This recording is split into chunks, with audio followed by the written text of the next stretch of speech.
Headmaster and governing বডিতে হেডমাস্টারকে থাকতে হবে, প্রিন্সিপালকে গভর্নিং বডি নিয়োগ দিতে হবে। এটা আমরা এনটিআরসি করেছিলাম, যে সুবিধাতে এটা চেঞ্জ হয়েছে। আমরা এনটিআরসি নিয়ে বুঝবো। আপনারা জানেন এনটিআরসি এটা আমার একক মানে কষ্টের ফসল ছিল, এখন এটা চেঞ্জ হয়েছে। আমরা বুঝবো, বসে রিভিউ করে দেখব কোন কোন জায়গায় আবার আমাদের এটা রিস্টেট করতে হবে। আপনারা বলছেন 64টি জেলায় একজনও সৎ লোক নেই, আপনার চ্যালেঞ্জ দিয়ে বলছেন। এটা একটা সিরিয়াস চ্যালেঞ্জ, সকলেই বলছেন আপনারা, ঠিক আছে।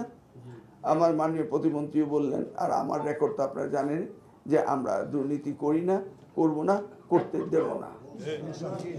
আমিও করি না, আমার প্রতিমন্ত্রী করে না। আমরা দুইজনে শপথ করেছি করব না, কিন্তু আরেকটা শপথ আমাদের আছে, করতে দেব না।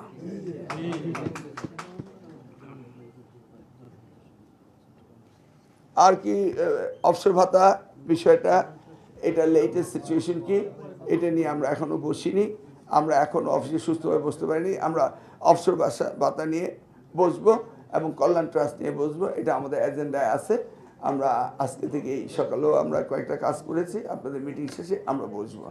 তো আর তো কিছু নেই, এই কয়টাই তো। আর কি এই কয়েকটা দাবি আপনাদের আসছে, এই দাবিগুলো আমরা জানি।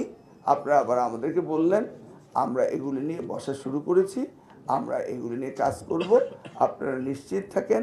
আমরা আগেও বলেছি আপনাদেরকে যে শিক্ষকদের দাবি দাবা নিয়ে আর রাজপথে আসতে হবে না।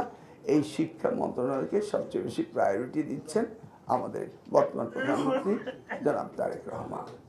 গতকালকে আমাদের ক্যাবিনেট মিটিং গিয়েছিল, সেই ক্যাবিনেট মিটিংয়ের 90% টাইম উনি দিয়েছেন শিক্ষার ব্যাপারে।